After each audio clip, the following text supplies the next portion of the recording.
Today I thought I'd do a fun video on what it would look like if I ate all of the food from my own garden. So all the fresh produce, so fruits, vegetables, herbs, all of it from my own garden, and then mixed in some pantry items. Of course, I'm okay with that. But all of the fresh produce coming from my own garden, what that would look like. So today I'm gonna run a little experiment and see what it looks like if I eat every single meal from my own garden.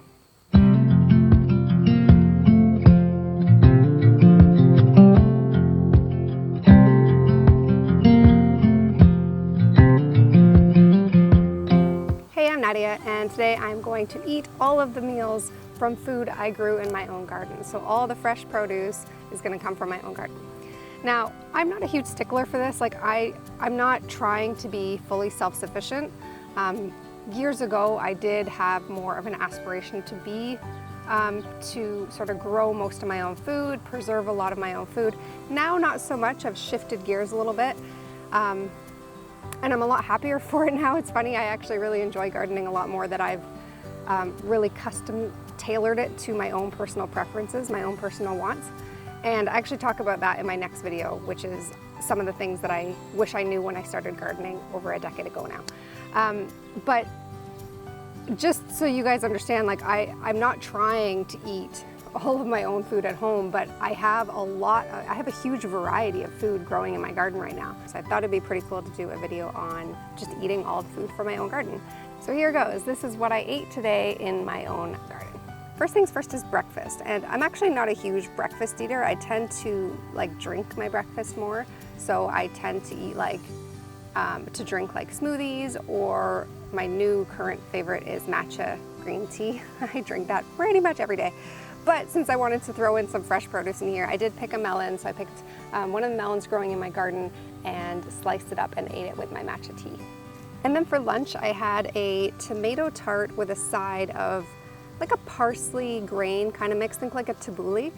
And that was delicious. This tomato tart is so good. It's definitely a favorite. I make it every single year. I've changed it up over the years, and now it's perfectly to my liking. It's a really good way to use up a lot of tomatoes. It's just really nice for sitting outside on a summer day at lunchtime. I love this meal for lunch.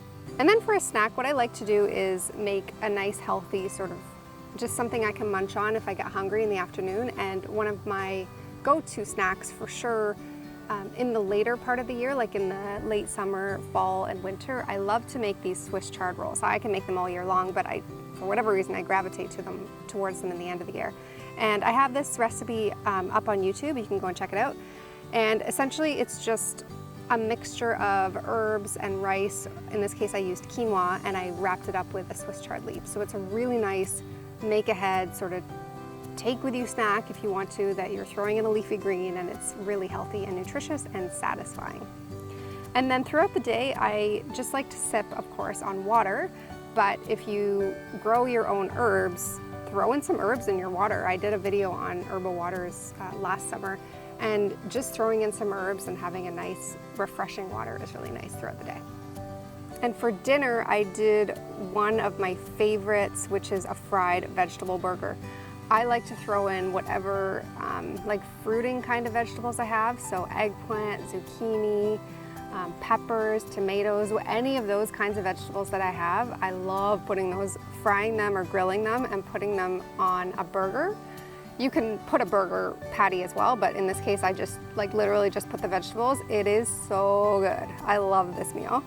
And then on the side, I picked a couple of green, yellow, and purple beans. And then for a late night snack or just a dessert or anything like that, I love to eat a sweet snack at night. I had some chocolate kale chips, so I made some chocolate kale chips, served it with vanilla ice cream and fresh berries from the garden. So this is pretty awesome. You can eat the kale chips on the side, or you can crumble them and put them on top, whatever you'd like. It is so good. Definitely one that I like to make, and that recipe I have as well on YouTube is the chocolate kale chips.